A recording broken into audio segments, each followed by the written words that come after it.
You might have heard about DC20, the new tabletop RPG by the Dungeon Coach, but you have no idea how to start playing it. Well, allow me to take 5 minutes of your time to explain to you how to play DC20. For this video, I'm going to assume you already know how to play Dungeons & Dragons 5th edition, because DC20 basically is a game like Dungeons & Dragons 5th edition, but it takes a lot of the unnecessary crap from that game, tosses it in the garbage bin, and introduces new things. Some things borrowed and some things fresh. DC20 uses a 4-point action system, meaning that you have 4 action points per turn, meaning that if you spend 1 action point, you can do that to, for example, make an attack, or jump over a pit, or heal somebody, or cast a spell. Those 4 action points are really important. They are refreshed for your character at the end of your turn, meaning that you can spend action points outside of your turn in order to do reactions, meaning that it becomes much less boring for you to sit around and wait for your turn. Spellcasters gain something called mana points, which are used basically to cast spells, enhance spells, or use other magic-like class features. Martial classes, on the other hand, gain something called stamina points, which are in turn used to do all kinds of martial class-like things. Now, each martial class regains stamina points in a completely different ways. A fighter does so by doing all kinds of maneuvers, while a barbarian does so by scoring critical hits.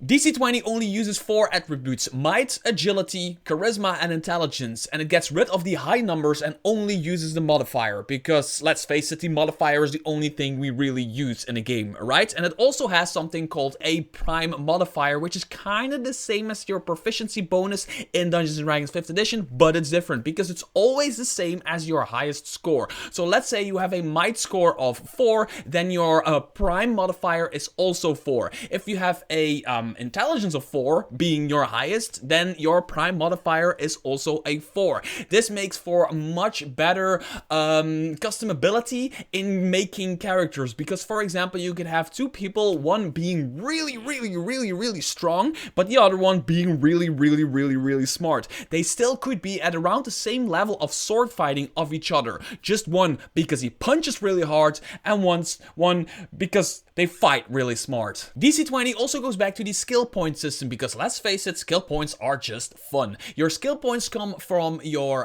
class, your intelligence bonus, and some possible talents you might have chosen. If your intelligence bonus is below 0, well, tough luck, you're going to have to do with less skill points. Then there are 4 different masteries you can go for: trait mastery, skill mastery, language mastery, and combat mastery, each giving you different powers within set mastery. Each mastery has 5 levels of mastery within the mastery. It is novice, adept, expert, master, and grandmaster. For example, if you are an adept at the trait mastery, everything you do for like ladder working or creating something, you can add a +4 modifier to the roll for doing that thing. Character creation in DC20 might be one of its coolest features, because it uses ancestry points. At first level you gain 5 ancestry points, and you can pick and choose abilities from different ancestries or one ancestry to create your character. One thing might cost 1 point because it's just a normal thing. Another thing might cost 3 points because it's completely, utterly overpowered or something like that.